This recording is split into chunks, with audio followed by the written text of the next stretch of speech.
الشیطان اللعین الرجیم بسم اللہ الرحمن الرحیم الحمد للہ رب العالمین والصلاة والسلام والتحیۃ والاکرام علی اشرف الانبیاء والمرسلین وعلى آلہ الطیبین الطاہرین المعصومین وَلَعْنَةُ اللَّهِ عَلَىٰ أَعْدَائِهِمْ أَجْمَعِينَ أَمَّا بَعْدُ فَقَدْ قَالَ اللَّهُ تَبَارَكَ وَتَعَالَى يَا أَيُّهَا الَّذِينَ آمَنُوا اتَّقُوا اللَّهَ وَكُونُوا مَعَ الصَّادِقِينَ صلوات.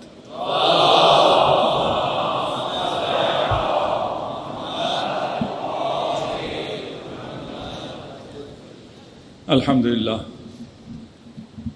ہم اپنی سی کوشش کر رہے ہیں کہ اپنے رب سے آشنا ہو سکیں.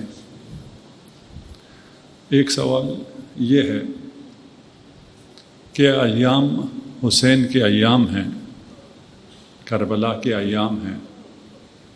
ان ایام میں کربلا اور حسین کا ذکر چھوڑ کر رب کا ذکر کیوں کیا جا رہا ہے؟ اس لیے اگر کوئی حسین کو پہچانتا ہو جس نے اپنا سب کچھ رب کی راہ میں قربان کر دیا ہے، وہ صرف اس لیے کہ آپ کو رب تک پہنچا سکے. حسین باب اللہ ہے. حسین کی ساری عظمت اس وجہ سے ہے کہ وہ فانی فی اللہ ہے. ہم ابتلا کو سمجھنے کی کوشش کر رہے تھے کہ ہمیں اپنی زندگی میں یہ مشکلات یا آزمائشیں کیوں آتی ہیں. جو کربلا سمجھتا ہے، جو حسین کو امام مانتا ہے، میرا نہیں خیال مسلمانوں میں کوئی شخص ایسا ہو جو امام حسین کو امام نہ مانتا ہو. کوئی شخص، کوئی اقرار کرتا ہے، کوئی اقرار نہیں کرتا ہے، کوئی امام حسین کہتا ہے، کوئی حضرت حسین کہتا ہے. ہمیں اس سے کوئی لینا دینا نہیں ہے. لیکن اگر وہ مسلمان ہے اور جنت میں جانے کا خواہش مند ہے تو حسین کی مرضی کے بغیر کوئی جنت نہیں جا سکتا. بھائی سردار کا مطلب کیا ہے؟ ایسی تو کہتے ہیں، سب مانتے ہیں نا، ماننا پڑتا ہے. رسول نے اتنا کہا ہے کہ کسی کو بھی یہ راہ فرار دی ہی نہیں ہے کہ حسین جنت کا سردار ہے. سردار کا کیا مطلب ہے؟ اس کی اجازت کے بغیر اس کی جاگیر میں کوئی نہیں آ سکتا. تو یہ نہیں ہو سکتا کوئی حسین کو نہ مانتا ہو. ہاں، حسین کو نہ جانتا ہو وہ سب ہے. حسین کی معرفت نہ مجھے ہے، نہ آپ کو ہے، نہ وہ جو حسین سے دور ہیں ان کو ہے. جس کو جتنی معرفت ہے وہ اتنا حسین کا دیوانہ ہے. لفظ دیوانہ ویسے اچھا نہیں ہے، لیکن حسین کے ساتھ بہت جچتا ہے کہ انا مجنون الحسین، میں حسین کا دیوانہ. جب میں دیوانہ ہوں تو پھر مجھ سے نہ پوچھو کہ تم یہ کیوں کرتے ہو، یہ کیوں نہیں کرتے ہو. عاشق سے نہیں پوچھا جاتا کہ تم یہ کیوں کرتے ہو اور یہ کیوں نہیں کرتے ہو. ماتم کرنے سے آپ کو نقصان ہوتا ہے، آپ کو معلوم نہیں ہے. ہمیں تمام درد سے، تمام مرض سے شفا اسی ماتم سے ملتا ہے.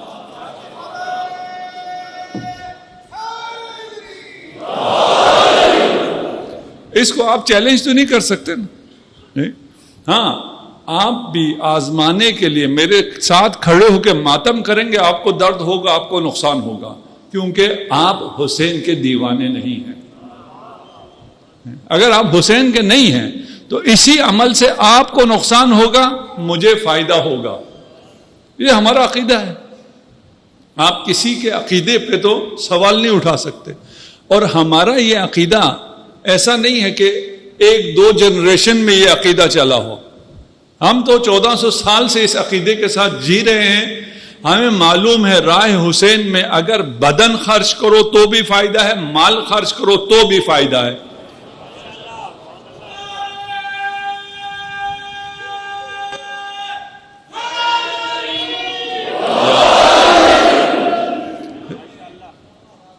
تو آج کل تو یہ بہت واضح ہو گیا ہے. پتہ نہیں اب شاید کوئی اندھا ہو جسے یہ پتہ نہ ہو کہ اگر ہم یا علی مدد کہتے ہیں تو علی مشکل کشائی کرتا ہے یا نہیں کرتا.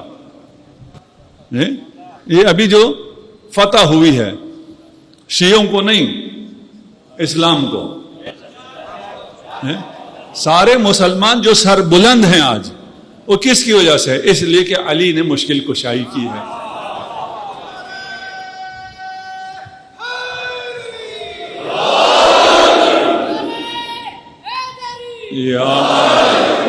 اس فتح تک پہنچنے کے لیے آزمائش تھی، سفرنگ تھی، زخمی ہوئے، شہادتیں ہوئی، بالکل ہوئی، بالکل ہوئی.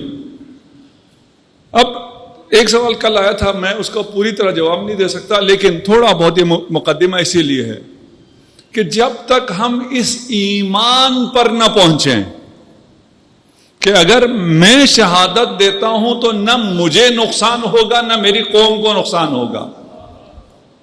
بھائی ویسی اگر آپ دیکھیں تو جس بھی ملک کا ایک سپاہی بھی کم ہو جائے اس ملک کا نقصان ہوتا ہے. اس لیے یہ طاقتیں کوشش یہ کرتی ہیں کچھ بھی ہو جائے ان کا بندہ نہ جائے. لیکن ہمارا ایمان اس پہ ہے کہ اگر میں چلا گیا تو میں تو 100% فائدے میں ہوں، اور میرے جانے کی وجہ سے میرے ان اداروں کو کوئی نقصان بھی نہیں ہوگا بلکہ فائدہ ہوگا. اور کیا چاہیے؟ اس سے بہتر اور کیا ہو سکتا ہے کہ میں یہاں رہ کر خون پسینہ ایک کر کے ان اداروں کو جہاں نہیں پہنچا سکتا ہوں وہاں میں خون دے کے آرام سے پہنچا سکتا ہوں. خود بھی جنت میں عیش کروں گا، یہاں آپ لوگ بھی مجھ سے بہتر کسی کو سنیں گے.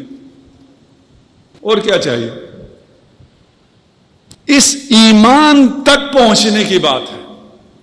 اس آزمائش میں، اس سینٹریفیوج میں جو آدمی گرفتار ہے، اس ابتلا میں، اس مرض میں، اس جنگ میں جو گرفتار ہے، وہ جو زخم دے رہا ہے، جو جانیں دے رہا ہے، اسے علم تو ہے، جانتا تو ہے، یقین بھی ہے، لیکن ایمان ہے یا نہیں، اس کا فرق پڑتا ہے. رسول خدا نے کہا تھا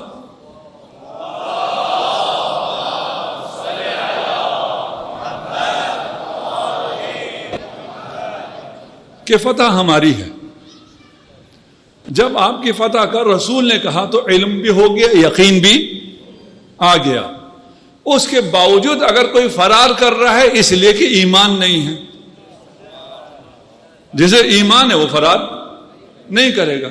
یہ سب جانتے ہوئے، یقین ہوتے ہوئے کیوں بھاگ رہا ہے؟ کہتا ہے پتہ تو ہے لیکن اگر کہیں مجھے کوئی تیر لگ گیا تو.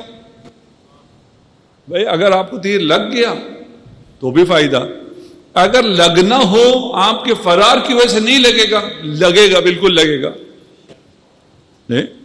وہ آپ کا اپنا سپاہی جو دشمن کو مار رہا وہ آ کے آپ کو لگ جائے گا.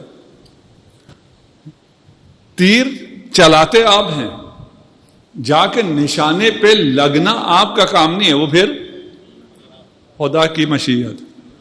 لگنے کے بعد بھی زخمی کرتا ہے یا نہیں کرتا وہ بھی اللہ کے ہاتھ میں. یہ سب کو معلوم ہے. اس کا اس آزمائش کے لیے سب سے پہلے یہ ہے کہ آزمائش سے پہلے ہم نے آزمائش کے لیے تیار رہنا ہے. ہمارا مائنڈ سیٹ اگر یہ ہے کہ کوئی مشکل نہیں آنی چاہیے. آپ عام فورسز کے لوگ بھی یہاں بیٹھے ہوئے ہیں، کچھ ریٹائر ہیں، کچھ شاید حاضر سروس بھی ہو. جب جنگ ہو رہی ہوتی تو آپ کو پتا ہوتا ہے کہ کچھ تو ہونا ہے، زخم تو آنا ہے. اور اگر کوئی چھوٹا موٹا زخم آ جائے تو جیسے ہم یہاں ہائے ہائے کرتے ہیں، ہاسپٹل جاتے ہیں، آپ جاتے ہیں، آپ کو پرواہ نہیں ہوتی، آپ کے تو یہ تو ہونا ہے، میں دشمن کو نہیں چھوڑوں گا. تو مومن کو تیار ہونا چاہیے. میں اس بیٹل فیلڈ میں ہوں، میں اس جہاد میں ہوں، مجھے مشکلات آئیں گی. آئیں گی تو کیا ہو جائے گا؟ کچھ بھی نہیں. یعنی مزہ آئے گا وہ الگ مسئلہ ہے. مجھے کوئی تکلیف ہوگی؟ بالکل بھی نہیں ہوگی. لوگوں کو کیا لگ رہا ہوگا؟ جو دور سے دیکھ رہے ہیں انہیں کیا لگ رہا ہوگا؟ انہیں لگ رہا ہوگا آپ کو بہت تکلیف ہو رہی ہے، لیکن آپ خود کہاں ہوں گے؟ آپ خود بہت مزے میں ہوں گے۔ یہ احادیث کا میں جب یا میں حدیث پڑھ رہا ہوتا ہوں یا میں حدیث سے جو مفہوم ہے، بہت سے احادیث ہے وہ پیش کر رہا ہوتا ہوں۔ میں نے پہلے کہا ہے اگر میں کوئی بات اپنی طرف سے کروں گا تو وہ جہالت ہے، اگر اس کے پیچھے حدیث یا قرآن نہ ہو تو وہ جہالت ہے، اس کا کوئی فائدہ ہی نہیں ہے، کیونکہ ساری احادیث پیش نہیں کی جا سکتی ہیں۔ کسی کو کوئی مسئلہ ہو وہ کسی بھی بات کو چیلنج کر سکتا ہے کہ یہ بات آپ نے الگ سے کر دی ہے، اس کی دلیل کیا ہے؟ پس بندگی یہ ہے کہ رب کی طرف سے جو آئے اسے ہم نے خوشی خوشی قبول کرنا ہے۔ اس پہ اب مقامات فرق ہیں، یا صبر کریں گے یا شکر کریں گے۔ یہ جزا فضا کرنے والے مومن نہیں ہیں، آہ و بکا کرنے والے مومن نہیں ہیں۔ یہ کس پہ آہ و بکا، کس پہ جزا فضا؟ اپنے اوپر جو مصیبت آئی ہے اس پر۔ اب احادیث پہ بھی ہیں کہ آپ کو آہ و بکا نہیں کرنی چاہیے، جزا فضا نہیں کرنی چاہیے۔ کس بات پہ؟ اپنے اوپر جو مصیبت آ رہی ہے، کس کے خلاف؟ اللہ کے خلاف۔ اب اس کو استعمال کہاں کرتے ہیں؟ ان احادیث کو جن کے دلوں میں مرض ہے وہ استعمال کہاں کرتے ہیں؟ جہاں آپ یزیدیت کے خلاف آواز اٹھا رہے ہیں وہاں استعمال کرتے ہیں۔ پتہ نہیں بات پہنچی یا نہیں پہنچی؟ جزا فضا نہیں ہو سکتا، آہ و بکا نہیں ہو سکتا، خدا کے خلاف، ظالم کے خلاف حکم ہے مت چھوڑو ظالم کو، اس کے خلاف آواز اٹھاؤ، اور یہ آواز ہم عزاداری کی شکل میں اٹھاتے ہیں۔ خدا آپ سب کو سلامت رکھے۔ ربوبیت در حقیقت آپ کی روحانی تربیت کا نام ہے، ڈیوائن نرچرنگ ہے آپ کی۔ اگر یہ سمجھ میں آ گیا تو مثال صحیح نہیں ہے، غلط ہے، لیکن تقریب ذہن کے لیے۔ سرجن آپ کو چیرتا پھاڑتا ہے، آپ کیوں پھر اس کے شکر گزار ہوتے ہیں؟ کیونکہ پتہ ہے آپ کو یہ آپ کی بھلائی کے لیے، آپ کو کچھ بھی ہو جائے یہ ہونا آپ کی بھلائی کے لیے ہو سکتا ہے۔ کب؟ جب آپ کو خدا پہ ایمان ہو، جب رب کو مانتے ہوں۔ اگر رب کو نہ مانتے ہوں یہ تو پھر بھی ہوگا، آزمائش ہے، یہ نہیں آپ نہ مانتے ہو تو جان چھوٹ جائے گی۔ ہاں، نہ ماننے کی ایک اور مرتبے پہ جا کے جان چھوٹ جائے گی، آپ کافر ہو جائیں جان چھوٹ جائے گی۔ یہ آپ کے لیے تو نہیں ہے، کوئی اگر کافر ہو جائے اس کو یہ ابتلا نہیں آئے گی، اس کی ظاہری زندگی بڑی اچھی جائے گی، اس کو امراض بھی بہت کم آئیں گے، اور آ بھی گئے تو اس کے پاس ہاسپٹل فیسلٹیز، ڈاکٹر بھی بہت اچھے ہیں، وہ درد ہونے بھی نہیں دیں گے۔ اگر آپ اس سرجن کے خلاف گئے، سرجن نے ادھر سے سرجری کی ہے، آپ نے دیکھا اس نے مجھے سرجری کی ہے، ہوش میں آتے ساتھ ہی آپ نے اکھاڑ کے پھینکنا شروع کر دیا، سٹیچز بھی کھولنا شروع کر دیا، کیا ہوگا؟ مزید خراب ہو جائے گا۔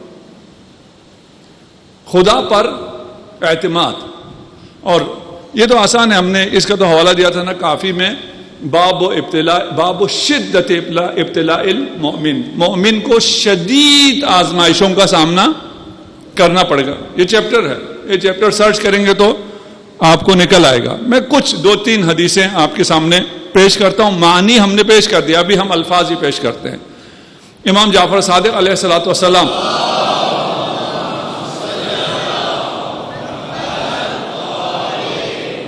اشد الناس بلاء الانبیاء، سب سے زیادہ کس پہ بلا آتی ہے؟ انبیاء۔ ثم الذین یلونہم، اس کے بعد جن کا درجہ ان میں سے کمتر ہے۔ پس انبیاء میں فضلناہم بعضهم علی بعض، ہم نے بعض انبیاء کو بعض پر فضیلت دی ہے۔ فضیلت میں جو نبی جتنا بلند ہوگا اس پہ اتنی زیادہ اذیت ہوگی، آزمائش ہوگی۔ تو سب سے زیادہ آزمائش کس پہ ہے؟ خاتم الانبیاء والمرسلین پہ سب سے زیادہ. اب وہ کیا کیا آزمائشیں تھیں، ان میں سے کچھ ہمیں معلوم ہے، کچھ ہمیں معلوم نہیں ہے. کچھ آزمائشیں ایسی ہیں اور مظلومیت ختم مرتبت کی ایسی ہے کہ وہ بیان کریں تو کلمہ گو ناراض ہو جاتے ہیں. یہ اس سے بڑی مظلومیت کوئی نہیں ہے. یعنی امام حسین پہ جو ظلم ہوا ہے وہ بیان کریں تو کوئی کلمہ گو ناراض ہوتا نہیں ہوتا. اس لیے یہاں آسان ہے، حسینی ہیں یا یزیدی ہیں، یزیدی بھی ہیں لیکن یہ آسان ہے. لیکن اوپر پہنچ کے جو لوگ حضرت کے خلاف گئے ہیں وہاں اگر آپ اس ظلم کو بیان کریں تو لوگ ناراض ہو جاتے ہیں. یہ مظلومیت ہے. یہ بھی میں نے صرف اشارہ دیا ہے. سب سے زیادہ ظلم رسول خدا پر ہوا ہے. کیوں؟ اس لیے کہ وہ سب سے بڑھ کر، جو سب سے بڑھ کر ہوگا اس پر مصیبتیں بھی سب سے زیادہ آئیں گی. اب اس کی کیپیسٹی اتنی بڑی ہے کہ وہ ان تمام مصائب کو برداشت کر رہا ہے، لوگوں کو پتہ نہیں چل رہا. یہ حدیث النبیون ثم الامثل فالامثل ويبتلى المؤمن بعد على قدر ایمانہم. جتنا آپ کا ایمان قوی ہوگا اتنے آپ پہ آزمائشیں کڑی آ جائیں گی.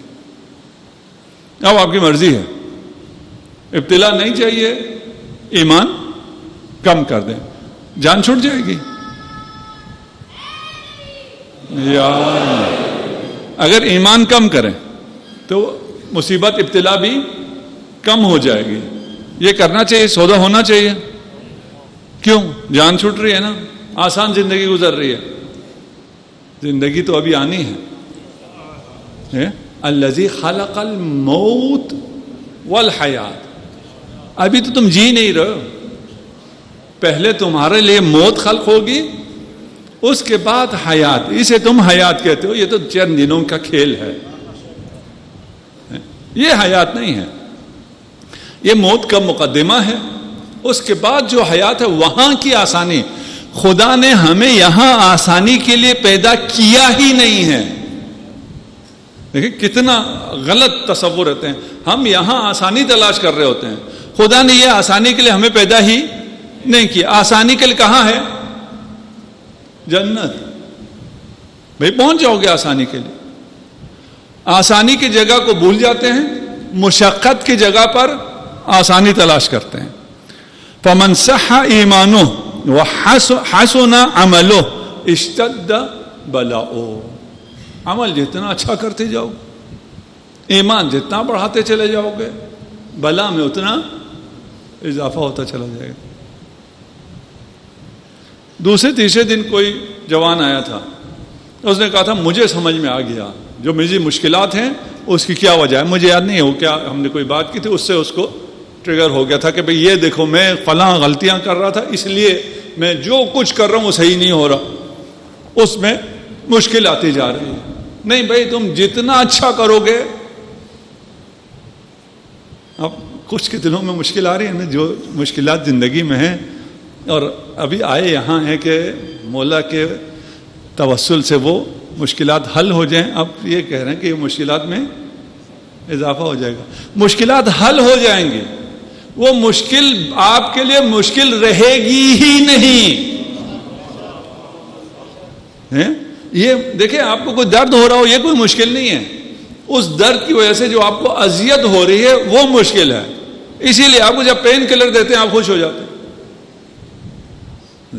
تو یہ سب پین کلر ہے. آپ کو پین ہوگا، وہ پین آپ کا کچھ بگاڑ نہیں سکے گی، کچھ بھی نہیں بگاڑ سکے گی. بس اگر آپ کی منزل بلند ہو تو آپ کی ٹریننگ بھی سخت ہوگی.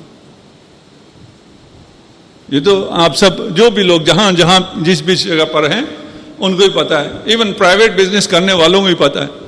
ڈیسٹینیشن اوور ہے تو محنت زیادہ ہے.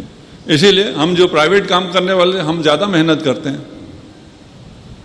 آپ کو پتا ہے آپ نے 9 to 5 کوئی کام کرنا ہے، اس میں بھی اگر آپ کو ترقی کرنی ہے تو آپ کی ٹریننگ زیادہ ہو جاتی ہے. ان عظیم الاجر لمع عظیم البلا، اگر زیادہ ریوارڈ چاہیے تو وہ بلا سے ملتا ہے، ملتا ہی آزمائش سے، مشقتیں اٹھانے سے ملتا ہے. یہ دنیا میں بالکل اسی طرح ہے، کوئی فرق نہیں ہے. یہاں کیونکہ نظر آ رہا ہوتا ہے، نظر آنے کی وجہ سے آج ہم مشقت کرتے ہیں، کل ہمیں ریوارڈ ملتا ہے. 5 سال مشقت کرتے ہیں، 5 سال بعد ہمیں ریوارڈ ملتا ہے. ہم جاتے ہیں یونیورسٹیز، صبح شام وہاں محنت بھی کرتے ہیں، لاکھوں کروڑ روپیہ بھی ان کو دے دیتے ہیں. کیوں؟ ہمیں توقع یہ ہوتی ہے کہ اس کے بعد ہمیں ریوارڈ ملے گا. دوسرا نظر آیا ہوتا ہے، اس کو ملا، اس کی یہ جاب لگی، اس کے وہ لگ گئی. ہمیں یہ کوئی نہیں پتا ہوتا، ہو سکتا ہے جب میں ڈگری کروں اس کے اگلے دن میں دنیا سے ہی چلا جاؤں. کون سا ریوارڈ ملا؟ یہاں یقینی نہیں ہے، وہاں یقینی ہے. جہاں یقینی ہے اس پہ ایمان نہیں ہے، وہ نظر نہیں آتا. جہاں بالکل بھی کوئی بھی یقینی نہیں ہے وہ اس کو ہم یقینی سمجھتے ہیں. ان عظیم الاجر لمع عظیم البلا وما احب اللہ قوما الا ابتلاہم. اللہ جب کسی قوم سے محبت کرتا ہے تو انہیں مبتلا کر دیتا ہے. المؤمن لا یمضی علیہ 40 لیلہ، 40 راتیں نہیں گزرتی الا عرض لہ امر یحزنہ، 40 دنوں میں کچھ نہ کچھ ہونا ہی ہونا ہے، کوئی نہ کوئی غم آنا ہی آنا ہے. اگر آپ مینٹلی تیار ہوں کچھ بھی نہیں ہوتا، اگر نہ ہو تو پریشانی ہونی چاہیے. ایک شخص آیا امام کے پاس اور اس نے کہا کہ امام ایک عرصہ ہو گیا ہے، مجھے کوئی کہیں پریشانی نہیں آ رہی، بزنس کر رہا ہوں بہت اچھا ہو رہا ہے، بیوی بھی بہت اچھی، اولاد ہوئے وہ بھی بہت اچھے، ہمسایہ ملا وہ بھی بہت اچھا. دوسری روایت میں ہے کہ اگر آپ کوئی پرائیویٹ آئلینڈ خرید لیں، کوئی پرائیویٹ جزیرہ خرید کے اکیلے بھی وہاں جا کے بسیں، اللہ کسی نہ کسی کو وہاں بھیج دے گا آپ کو اذیت کرنے کے لیے. یہ نہیں ہو سکتا کوئی نہ ہو. اور اگر کسی کو بھیجا جو آپ کو اذیت کرے تو یہ کس چیز کی نشانی ہے؟ آپ مومن ہیں. اپنے اطراف میں تلاش کریں کہ میرے مومن ہونے کی نشانی کہاں ہے. وجہ اس کے اس سے تنگ ہو، یہ میرے مومن ہونے کی نشانی ہے. 40 دنوں میں ہونا ہی ہونا ہے. اب اس سے آپ بہت تنگ ہو جائیں اور اگلے 40 دن کے لیے موڈ خراب رکھیں یا اس کو ہنسی میں ٹال دیں. صلوات پڑھیے محمد و آل محمد.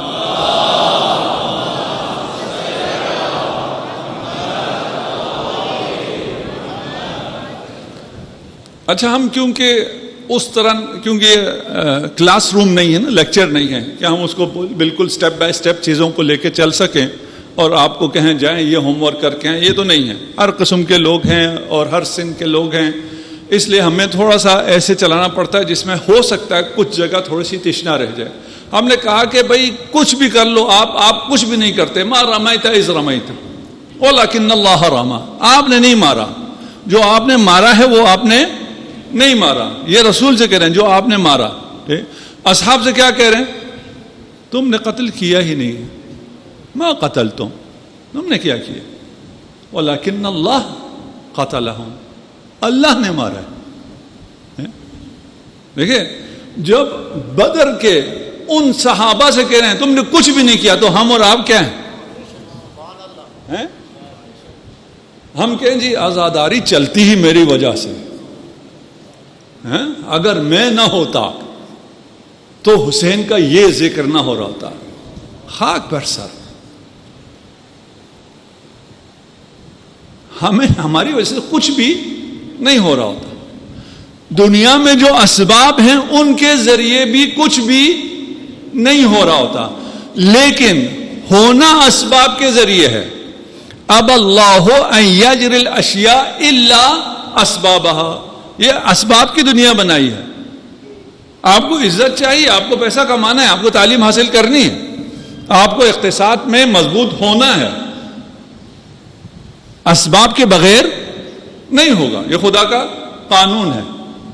اچھا، اگر اسباب کے بغیر نہیں ہوگا تو پھر ہم میں اور اس میں کیا فرق ہو گیا؟ مجھ میں اور کافر میں کیا فرق ہو گیا اگر صرف اسباب ہیں؟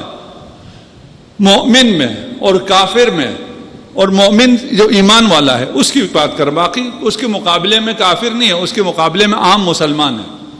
عام مسلمان بھی جس کو سارا بھروسہ ظاہری اسباب پر ہو. جو عام آدمی ہے وہ ظاہری اسباب کو دیکھتا ہے اور اس کی نظر وہیں تک ہوتی ہے. جو مومن ہوتا ہے اسے اسباب کے پیچھے خدا کی قدرت نظر آ رہی ہوتی ہے. بہت بڑا فرق ہے.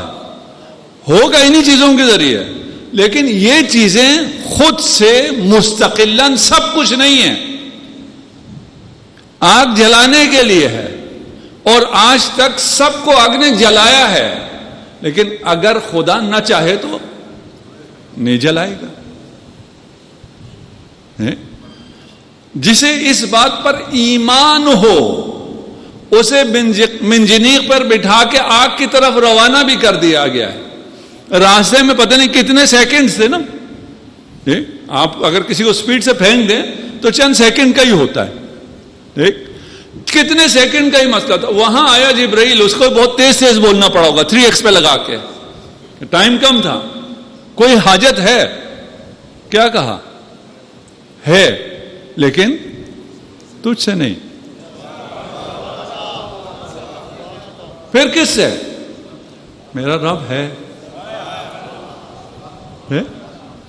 بھائی اگر رب ہے تو رب نے جبرائیل کے ذریعے ہی کوئی مدد کرنی ہوگی. نہیں، کوئی ضروری نہیں ہے، اس کی مرضی ہے، وہ جو مرضی راستہ اختیار کرے. اگر اس نے جبرائیل کو مدد کے لیے بھیجا ہوتا تو جبرائیل پوچھتا نہ. جو حکم ہوتا ہے جبرائیل کو وہی کرتا ہے. جبرائیل نے بھی نہیں کہا اب تو ٹائم نہیں رہا. رب نے کچھ کرنا ہوتا تو کر دیا ہوتا. آپ تو یہ بس اگلے سیکنڈ میں ہم لینڈ کر رہے ہیں اس میں آگ میں. فکر تھی ابراہیم کو؟ نہیں. کیوں فکر نہیں تھی؟ ایمان تھا. آیا یہ ایمان تھا کہ نہیں جلوں گا؟ اس کا مجھے پتہ نہیں ہے، یہ روایت میں بھی نہیں ہے. میں صرف ایک اپنا وہ پیش کر رہا ہوں. میرا خیال یہ ہے کہ ابراہیم کو یہ یقین نہیں تھا کہ میں جلوں گا یا نہیں جلوں گا، لیکن یہ یقین تھا کہ جو خدا کی مشیت ہے وہی ہوگا. آج جس شہید کا ذکر کیا جاتا ہے،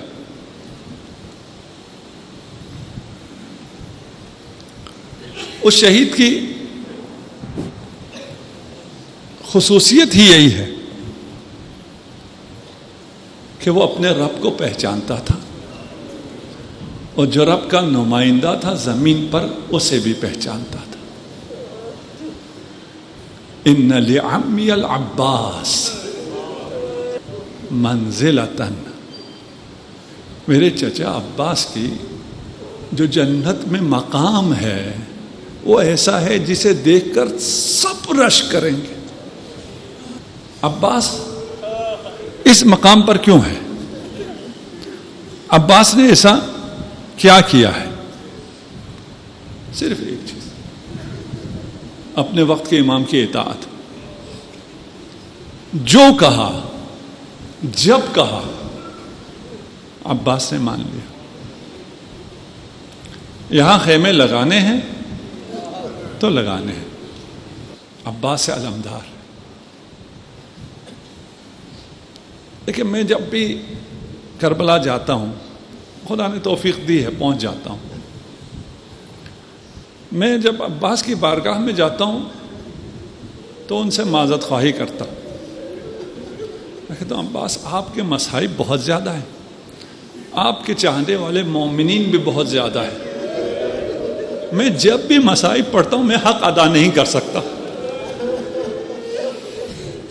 تو آپ عباس سے اپنی محبت کا اظہار خود کریں، میرے الفاظ میں نہ جائیں۔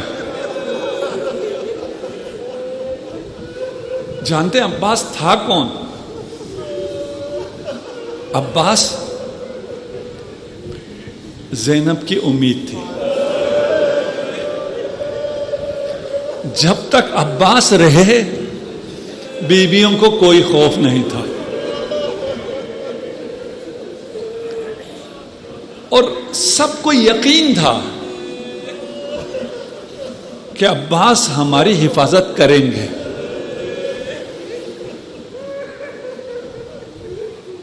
عباس نے اجازت مانگی کئی دفعہ، لیکن جو امام کہتے تھے اس سے پھر کچھ بھی نہیں فرماتے تھے، مان لیتے تھے، اجازت تو لے سکتے تھے۔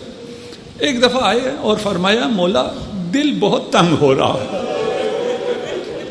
لقد ضاق صدری، میرا دل بہت اب برداشت نہیں ہو رہا، دل پھٹ رہا ہے۔ معمولاً ذاکر یوں پڑھتے ہیں، میں بھی ایک ذاکر ہوں اگر ہوں تو، کہ عباس جو العطش کی صدائیں سن رہے تھے وہ عباس سے برداشت نہیں ہو رہی تھی، لیکن ابھی میں اس نتیجے تک پہنچا ہوں کہ عباس حسین کی مظلومیت دیکھ کے برداشت نہیں کر پا رہے تھے۔ میرا مولا جنت کا سردار جس کے پاس عباس جیسا سپہ سالار ہو وہ اتنا مظلوم ہو جائے،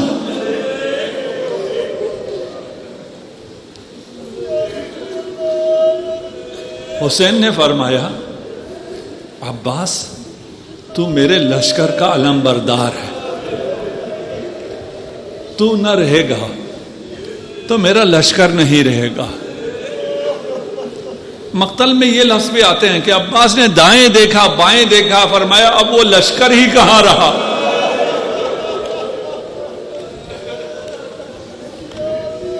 مقتل نے امام حسین کا جواب نقل نہیں کیا، لیکن میرا دل کہتا ہے کہ حسین کے لیے تو عباس خود لشکر تھا، بیویوں کے لیے وجود عباس ہی لشکر تھا۔ پانی لانے کی اجازت ملی،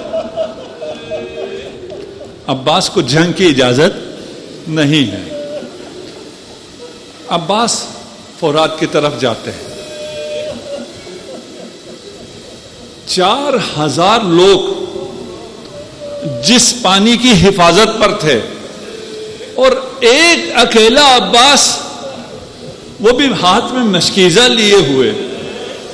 میں نے مقتل میں تلاش کیا کہ عباس کو فرات تک پہنچنے میں کوئی دقت ہوئی، کوئی بڑی جنگ لڑنی پڑی، کہیں نہیں لکھا۔ دیکھیں اگر کوئی چیز آسان ہو تو اس کو شرح نہیں کیا کرتے، یہ تو آسانی سے وہاں پہنچ گیا تو یہ لکھتے ہیں عباس فرات میں پہنچ گئے۔ فرات میں پہنچے، مشکیزے کو بھرا، پانی ہاتھ میں لیا، اور شہنشاہ وفا نے اس پانی کو گرا دیا۔ کچھ لوگ سمجھتے ہیں کہ عباس نے پانی پینے کے لیے چلو میں لیا، شہنشاہ وفا نے، میرا دل کہتا ہے پانی پینے کے لیے نہیں، پانی کو یہ خطاب کرنے کے لیے، تو یہاں ہے حسین پیاسا ہے۔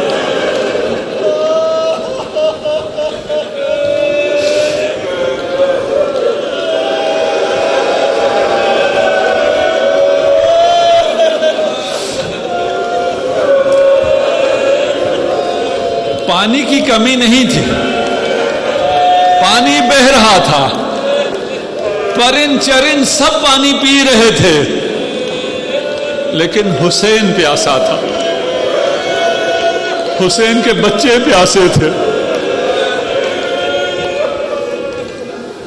اجرکم علی اللہ۔ رونے میں بخل نہ کیجیے گا، کوئی فرق نہیں پڑتا آپ آگے بیٹھیں یا پیچھے بیٹھیں یا باہر بیٹھیں۔ یہ جو آپ کا گریہ ہے روایت میں ہے یہ جناب سیدہ تک پہنچتا ہے۔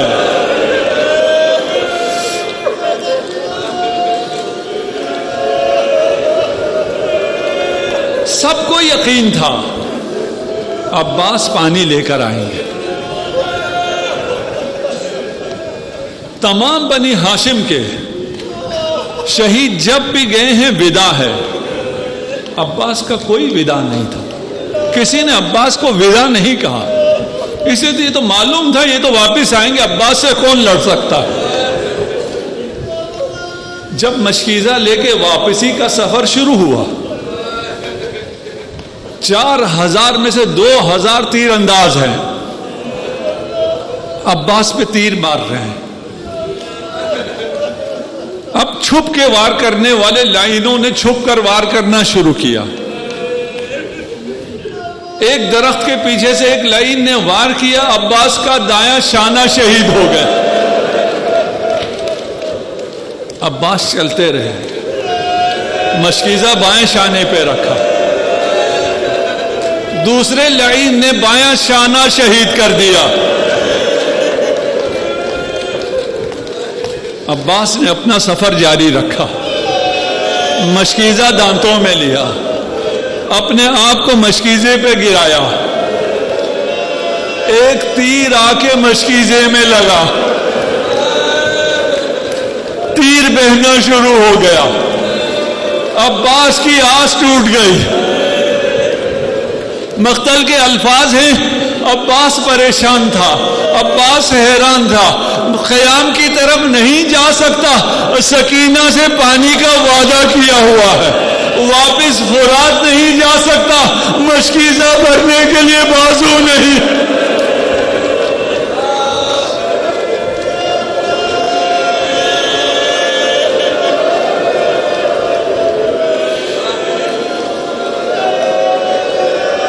اب جب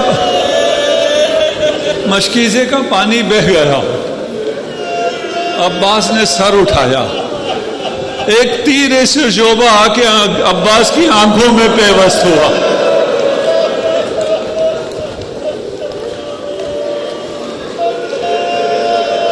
جس غازی کے 2 ہاتھ نہ ہو, تیر کو اپنے گھٹنوں میں پھنسایا, سر کو جھٹکا دے کے تیر کو نکالا, سر پہ جو امامہ تھا وہ گرا.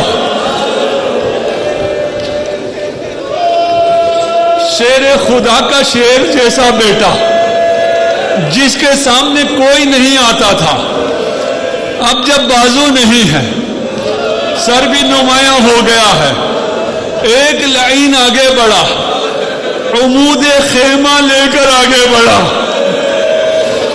مجھے نہیں پتا بچوں کو عمود خیمہ سمجھ میں آتا ہے یا نہیں آتا. خیمے کے سینٹر میں یا لکڑی لگی ہوتی تھی یا لوہے کی راڈ لگی ہوتی تھی. آج کل تو پائپ بن گئے ہیں, اس وقت پائپ نہیں تھا, سالڈ راڈ ہوا کرتا تھا. اس لائن نے وہ راڈ بلند کیا, عباس کے سر کا نشانہ لیا, اس زور سے عباس کے سر پر لگا, عباس کا سر سینے میں پیوست ہو گیا.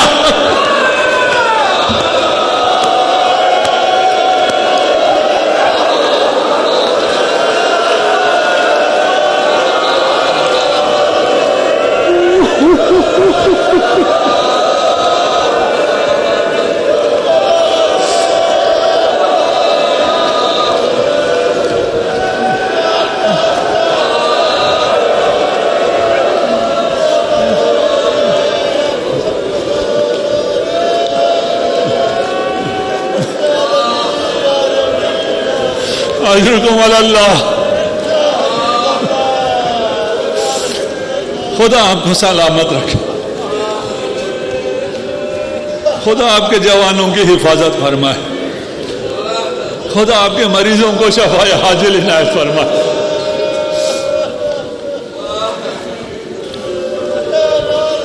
ابھی میں نے مصاحب کے اگلے مرحلے بیان نہیں کیے, آپ آگے سن نہیں سک رہے. جب مصائب کی یہ منزل آئی, جناب سیدہ نے جنان کو چھوڑا, جناب سیدہ نے عالم مکاشفے میں فرمایا تھا جو میرے بیٹے کے ان مصائب کو بیان نہیں کرتا میں اس ذاکر سے راضی نہیں. میرا خیال ہے جو ان مصائب کو سن کے گریہ نہ کرتا ہو جناب سیدہ اس سے راضی نہیں ہوتی. عمود آہنین اتنا سنگین تھا. عباس اب گھوڑے پہ سنبھل نہ سکے. عباس زمین پہ آ رہے ہیں. جس کے ہاتھ نہ ہو جس کے بدن پہ تیر ہو وہ کیسے زمین پہ آئے گا. جناب سیدہ نے آواز دی میرے بیٹے عباس اپنے بھائی کو مدد کے لیے پکارو. یہ پہلی دفعہ ہے عباس نے حسین کو بھائی کہہ کے پکارا. یا اخی آدری کا خواب.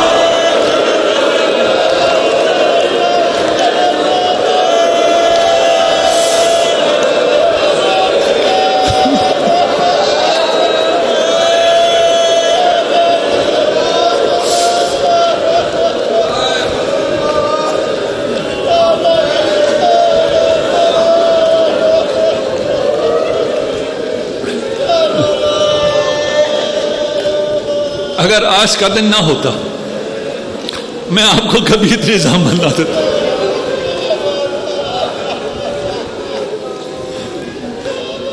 میں نے آپ سے پہلے عرض کیا ہے میں ہمیشہ عباس کی بارگاہ میں شرمندہ رہتا ہوں. میں آپ کے مصائب بیان نہیں کر سکتا. مصائب کہاں یہ بیان کہاں. شیر خدا کا بیٹا ہے. وہ شیر ہے جس کے سامنے 4000 میں سے ایک بھی نہیں رک سکا تھا. اب انہیں موقع ملا ہے. اب شیر خدا کے ہاتھ نہیں ہے. ان لعینوں نے عباس ابھی زندہ ہے عباس کو تاراج کرنا شروع کیا. کسی نے زرہ لوٹی کسی نے انگوٹھی لوٹی. تبرکات لوٹنا شروع کیے. جب سب تبرکات لوٹ چکے اب بھی ان کا کینہ پورا نہ ہوا. 2 ہاتھ پہلے شہید ہو چکے ہیں. اب تلوار لے کے آگے بڑھے ہیں. روایت کے الفاظ نہ ہوتا میں کبھی نہ بڑھتا. کاش ایسا نہ ہوا ہو. وَقَطَعُوهُمْ بِسُيُوفِهِمْ رِجْلَيْهِ. عباس کے 2 پاؤں بھی شہید.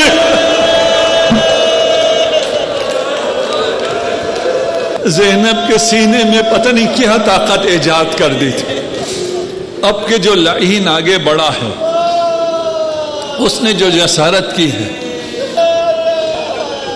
میں اگر بیان کروں تو پھر میں آگے نہیں پڑھ سکتا. عباس کو اٹھانا چاہا.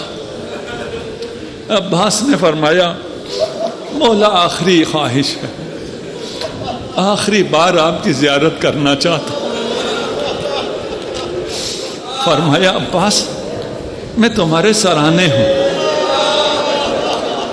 فرمایا مولا ایک آنکھ میں تیر ہے ایک آنکھ میں خون ہے.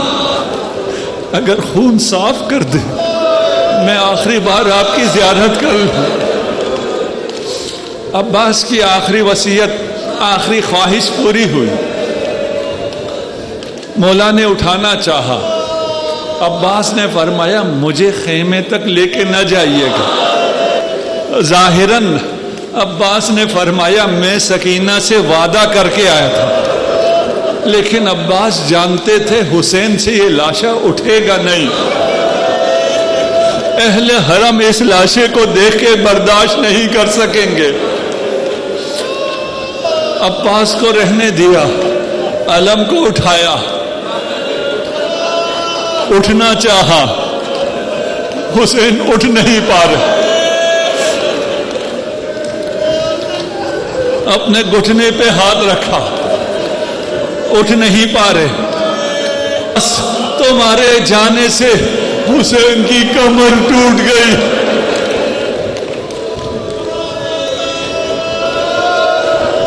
اب سوئے خیام جا رہے ہیں.